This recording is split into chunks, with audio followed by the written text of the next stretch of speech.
Hi, and welcome to my new video blog here on YouTube. Hopefully over the next few weeks, months, however long this might last, I'll be able to give you some insights into my business, tell you a little bit about how your wedding photography is going to work, and hopefully answer some of the questions that you might have at the moment about how coronavirus is going to affect you and your wedding.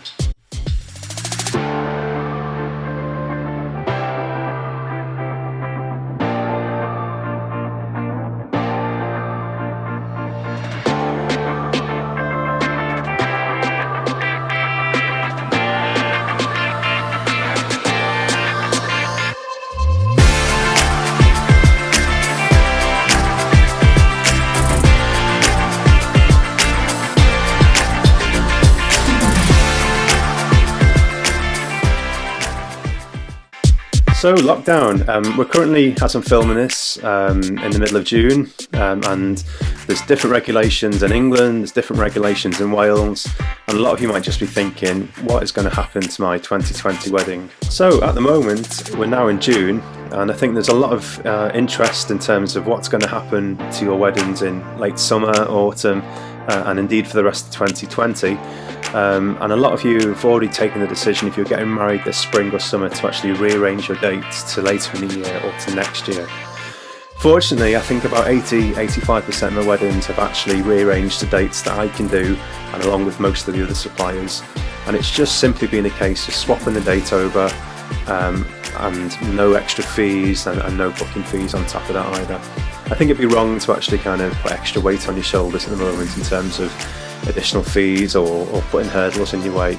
We really, as wedding suppliers, just want to make things as easy as possible for you going forward, because we understand what a stressful time this is for you. But looking ahead, I think at the moment in England and Wales, I'm in North Wales, there's a lot of debate about when weddings are going to start again, and at the moment we can only guess. The government are making another announcement on the 19th of June, which is next week, and we probably will see things like non-essential shops reopening, maybe a bit of relaxation around travel, but what that means for places of worship and also wedding venues in terms of welcoming wedding parties of sometimes 100 plus is really in doubt at the moment. But still, we hold out hope, and obviously keep tuning into those 3 weekly bulletins, and we'll see what happens later in the summer.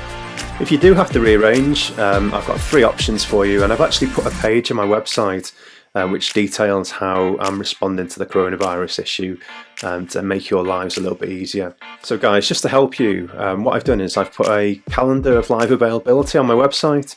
I did this fairly quickly in March, simply just to give you a good insight in terms of when I'm available, and if you're looking to change your date, once you've spoken to your venue and assessed their availability, to come back and take a look at that calendar, just so we can try and align dates to save you having to cancel with myself. As I say, about 85% of my couples have managed to rearrange. There's about 3 or 4 of you guys who've had to go to dates which suited your venue and suited yourselves, but unfortunately were taken in my diary. But what we've all agreed on is that I'll arrange for an associate photographer to come and shoot your wedding on my behalf. Now, what's an associate photographer? Pretty simply, it's someone that I trust who's of an equivalent standard, sometimes better, to actually kind of come and shoot your wedding on my behalf. And then once your wedding's finished, that photographer will give me their files from their camera, and in my normal way I'll edit them in my style and also make your album up if you've got that option.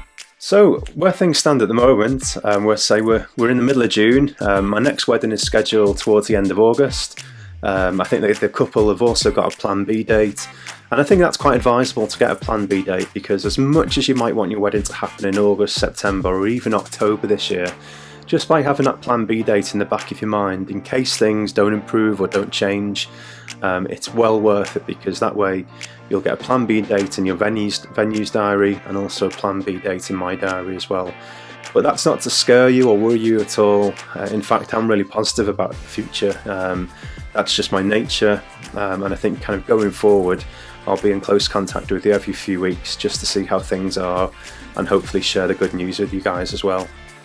So now we've addressed that, just a little bit about what this YouTube channel is going to feature going forward. Of course, I've got a bit of extra time on my hands now, and it's been really good just to evaluate my business, get things in order, update the website, do some blogging, contact previous couples, get albums made up. I've sold quite a few prints.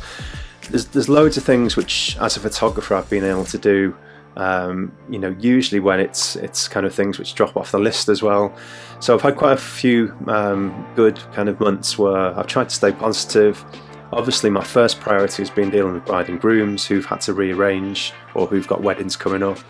But I've also used it to focus on my own business, my own well-being, and I've, you know, when I think back to what I've done over the last couple of months, it's quite a lot, and you know, it's nice to be in that position now where I can look at new things such as doing these videos and building this YouTube channel as well. So what have we got coming up over the next couple of weeks and months? Well, I thought it'd be a really good idea just to obviously tell you a little bit more about my business in terms of how I work. So I'll be talking a little bit about how I work on a wedding day. You might have seen a few weeks ago my blog about a typical wedding photography day at Thankyou Hall in North Wales here. Well, I'm going to use this video to expand on that a bit more and also tell you, and especially those of you who are nervous about your wedding photography, just how much of a breeze it can be.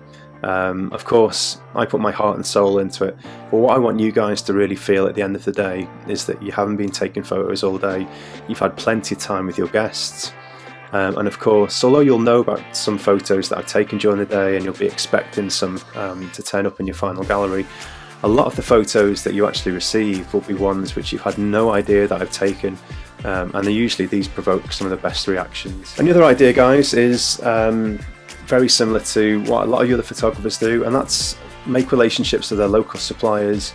And I really want you to kind of get to know some of my friends within the industry here in North Wales and across Cheshire, the Wirral, and up into Merseyside, and just find out exactly what services they offer, what they think about the current pandemic and the, you know, months and the years ahead, and also just a little bit of an insight into who they are as people as well. So hopefully I'll be bringing you some interviews over the next couple of weeks. If it's something, guys, that kind of gives you enjoyment and a few more insights, that's absolutely great, and it's well worth the time for me to do this. And of course, going forward, if you've got any ideas in terms of what you want me to record, what you want me to show you in terms of how I work or behind the scenes, or anything in terms of the wedding industry, it might be a live Q&A session, please let me know either by DM or through the website. But for now, thank you everyone for following me, everyone who's following me on Instagram, all the bride and grooms who've booked me over the next kind of few years. 2021's looking really, really busy now, and of course my diary is now open for 2022 as well. Check out the website, guys. I'd love it if you gave me a subscription on YouTube, and of course I'll catch up with most of you very soon. Take care, bye now.